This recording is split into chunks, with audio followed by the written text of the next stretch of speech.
Hey, today we are in Milledgeville, Georgia. We are on the campus of what was once one of the world's largest insane asylums. Behind me is one of the many buildings here, and I'll show you some of the other ones in a minute. At one point, there was so many patients here that there was only one person taking care of 100 patients, a 1-to-100 ratio. Although a lot of them were not actually insane, but back in the day, that's what they considered them. So let's go and explore some of the other buildings here, and after that, I'll see you in another town. The hospital opened in 1842 and was originally called the Georgia State Lunatic, Idiot, and Epileptic Asylum.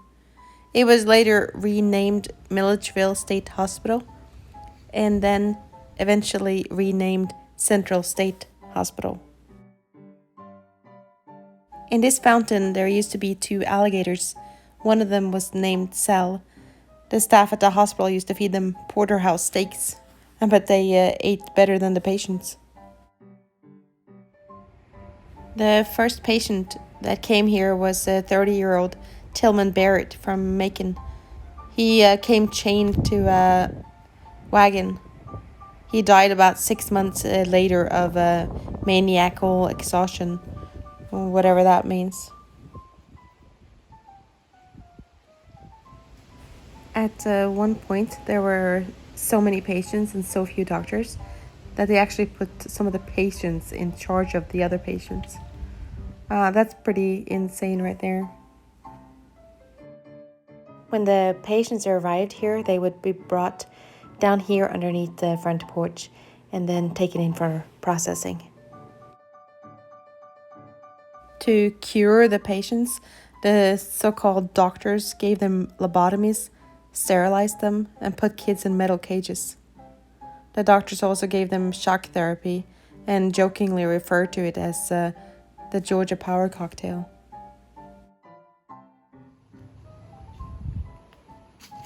Some say that the shadowy figures you see in the windows are just squatters, but others swear this place is haunted. One of the security guards we met walking around was born in this building right here, which was a regular hospital for people in Milledgeville as well. His mom worked the night shift here.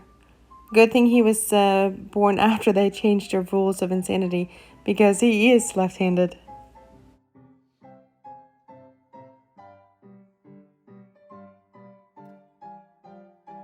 During the Civil War, the superintendent had to beg Sherman for food for the patients because there were none.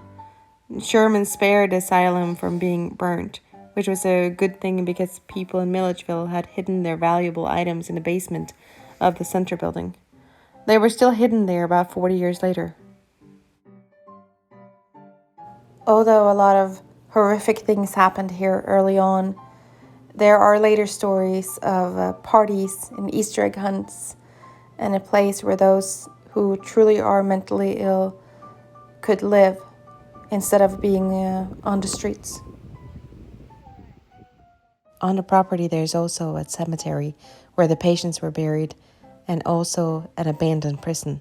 So if you subscribe below, I will show you those in the next videos.